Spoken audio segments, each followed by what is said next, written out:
Assalamualaikum warahmatullahi wabarakatuh.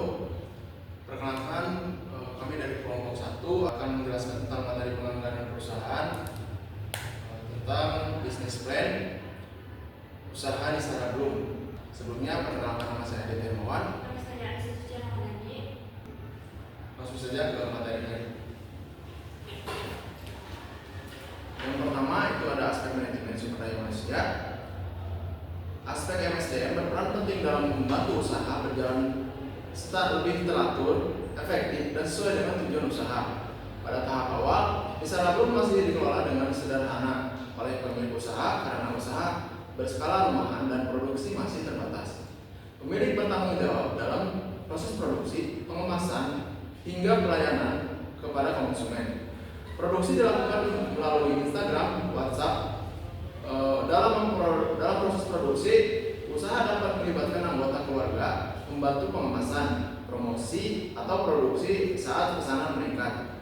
Perekrutan tenaga kerja lebih mengutamakan keterampilan, kreativitas, dan tanggung jawab dalam membuat produk handmade.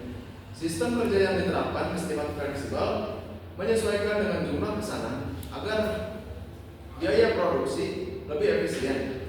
Selain itu, pengembangan keterampilan dilakukan dengan mengikuti tren produk handmade, menciptakan variasi desain baru sehingga mengembangkan usaha.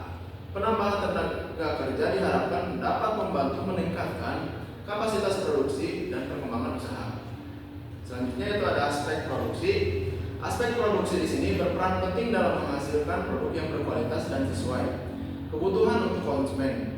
Sarabrum merupakan usaha handmade rumahan yang memproduksi gantungan kunci, bucket mini, dan dekorasi sederhana berbahan dasar kawat bulu dengan mengutamakan kreativitas, kerapihan, dan nilai estetika. Proses produksi masih dilakukan secara manual dan berdasarkan pesanan konsumen untuk mengurangi penumpukan produk serta mengontrol biaya produksi. Bahan baku yang digunakan adalah kawat bulu dengan bahan pendukung lainnya seperti gantungan kunci, pita, lem, dan juga kemasan. Peralatan produksi yang digunakan masih sederhana seperti gunting, lem tembak, dan juga tang kecil. Tahapan produksi dimulai dengan persiapan bahan, penentuan desain, pembentukan produk, hingga proses finishing dan pengecekan kualitas sebelum dikemas. Usaha juga menjaga kualitas produk melalui pemeriksaan kerapihan, kekuatan, kesesuaian dengan desain dengan pesanan konsumen. Kapasitas produksi masih terbatas karena proses pengerjaan manual, namun diperkirakan meningkat seiring bertambahnya pesanan. Selain itu, Sarabrum terus mengikuti tren produk handmade dan mengembangkan variasi desain agar tetap menarik dan mampu bersaing di pasaran. Selanjutnya itu ada outline bisnis. Sarabrum itu merupakan usaha rumahan di bidang kerajinan handmade berbahan kawat bulu yang menghasilkan produk seperti gantungan kunci tadi, bucket mini, dan dekorasi sederhana. Produknya itu dibuat dengan desain yang unik dan dapat dipesan secara custom sesuai dengan keinginan konsumen. Usaha ini dijalankan secara mandiri di rumah dengan proses produksi yang manual, sehingga biaya operasional juga bisa lebih rendah. Terus produksi juga lebih fleksibel. Target pasar utama meliputi mahasiswa, remaja, serta masyarakat yang membutuhkan hadiah untuk ulang tahun, wisuda, dan momen spesial lainnya.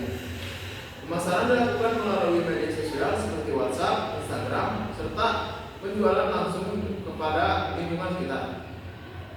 Keunggulan di Sarabrum itu terletak pada desain kreatif, harganya yang terjangkau, dan layanan custom yang memberikan nilai tambah bagi konsumen.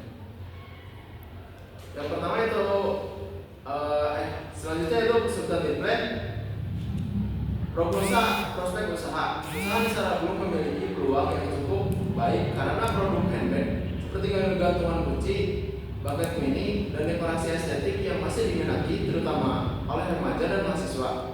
Produk custom dengan desain unik ini menjadi daya tarik utama karena dapat digunakan sebagai hadiah maupun hiasan. Perkembangan media sosial juga mendukung promosi produk agar lebih mudah dikenal oleh konsumen.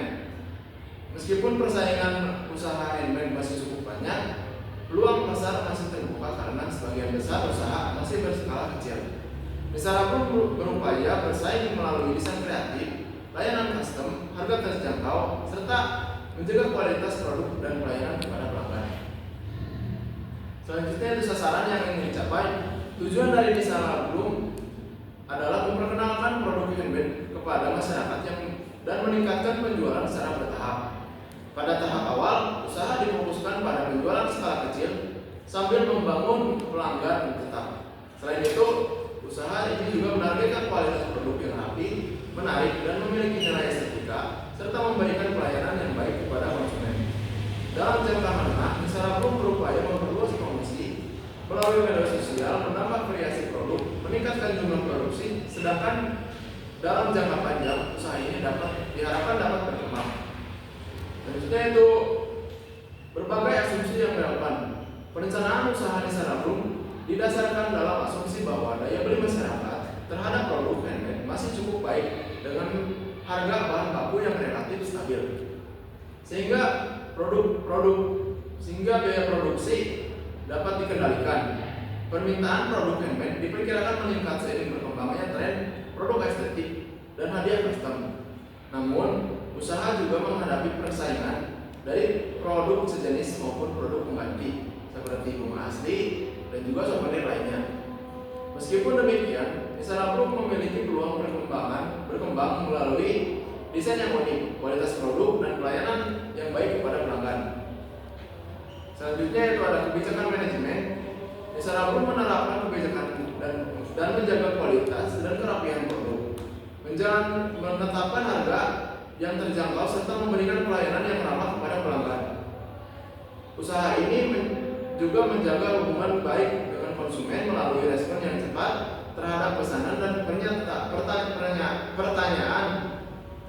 pelanggan agar meningkatkan usaha dan pembelian ulang. Promosi dilakukan melalui media sosial seperti WhatsApp, Instagram, serta karena lebih efektif, hemat biaya, dan mampu memperluas jangkauan pemasaran. Materi selanjutnya akan disampaikan oleh Anissa.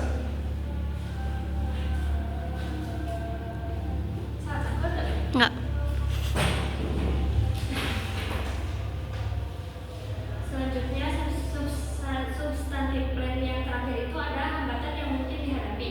Nah, Misara belum berpotensi menghadapi hambatan seperti keterbatasan modal, proses produksi yang masih manual, dan persaingan usaha di media sosial. Keterbatasan modal dapat mempengaruhi jumlah produksi dan pembelian bahan baku. Selain itu, proses produksi manual juga membuat kapasitas produksi masih terbatas ditambah jumlah pelanggan yang belum stabil pada tahap awal usaha. Ketersediaan bahan baku juga dapat mempengaruhi penjualan dan keuntungan usaha. Namun, hambatan ini dapat diatasi secara bertahap melalui pengelolaan keuangan yang baik, menjaga kualitas produk, dan meningkatkan promosi usaha. Selanjutnya masuk ke materi finansial plan. Yang pertama itu ada anggaran jangka panjang. Nah, bisa dilihat di tabel yang ada di depan. Yang pertama itu kan perkiraan kebutuhan produk. Ada perkiraan kebutuhan produk, market share perusahaan, rencana penjualan, dan persentase kontribusi produk. Dari tahun 2026 sampai tahun 2030 itu meningkat. Nah, anggaran jangka panjang Misara Group ini disusun untuk melihat perkembangan usaha selama 5 tahun ke depan. Target penjualan dibuat secara realistis sesuai kemampuan produksi usaha yang masih berskala kecil. Kebutuhan pasar diperkirakan meningkat seiring berkembangnya minat terhadap produk handmade, sehingga market share perusahaan juga diharapkan bertambah secara bertahap. Rencana penjualan ini disusun berdasarkan kebutuhan pasar dan kemampuan usaha dengan produk unggulan berupa gantungan kunci karena lebih mudah diproduksi dan memiliki harga yang lebih terjangkau. Selanjutnya itu ada target penjualan. Berdasarkan tabel, target penjualan usaha Misara Group ini dibagi menjadi tiga jenis produk utama. Yang pertama itu ada gantungan kunci, buket mini, dan dekorasi kecil. Pada tahun pertama, jumlah penjualannya masih relatif sedikit, sebanyak 4 unit. Karena masih pada tahap awal dan belum memiliki banyak pelanggan, penjualan diperkirakan meningkat secara bertahap seiring bertambahnya promosi melalui media sosial serta meningkatnya minat konsumen terhadap produk handmade. Harga jual juga dibuat tetap stabil agar tetap terjangkau bagi target pasar utama, yaitu mahasiswa dan remaja. Selanjutnya ada proyeksi rugi laba. Nah, pada proyeksi rugi laba ini menunjukkan bahwa pertumbuhan usaha di Sarabut yang diakumulasi secara bertahap dan realistis sesuai kondisi usaha rumahan yang baru akan dibangun. Pada tahun pertama, penjualan masih relatif kecil karena usaha masih berada pada tahap perkenalan produk dan promosi awal. Seiring bertambahnya pengelolaan usaha dan meningkatnya jumlah pelanggan, penjualan dan keuntungan diperkirakan meningkat secara perlahan setiap tahunnya. Biaya operasional, distribusi dan administrasi juga meningkat, namun tetap dalam jumlah yang wajar sesuai perkembangan usaha. Bisa dilihat di sini pada tahun 2026 penjualannya itu 150.000 dan meningkat di tahun 2030 itu menjadi 1.680.000. Begitu juga di kebutuhan kapasitas produksi yang awalnya cuma kurang lebih 1 unit per hari, di tahun 2030 meningkat menjadi 2 sampai 3 unit per hari. Nah, dengan proyeksi tersebut, usaha di Sarabut ini diharapkan dapat berkembang secara bertahap dan memiliki peluang untuk menjadi usaha yang lebih stabil di masa mendatang. Kesimpulannya, penganggaran dan bisnis plan memiliki peran penting dalam membantu usaha berjalan lebih terarah, terencana, dan sistematis. Perencanaan usaha membantu memperkirakan penjualan, biaya, dan keuntungan di masa mendatang. Di Sarabut merupakan usaha handmade rumahan berbahan kawat bulu yang menghasilkan gantungan kunci, buket mini, dan dekorasi kecil sederhana dengan desain unik serta layanan custom. Promosi dilakukan melalui WhatsApp dan media sosial seperti TikTok dan Instagram karena efektif dan hemat biaya. Berdasarkan substantif plan, usaha handmade memiliki peluang pasar yang cukup baik, terutama di kalangan remaja dan mahasiswa, meskipun masih menghadapi hambatan seperti keterbatasan modal dan persaingan usaha. Financial plan juga menunjukkan proyeksi penjualan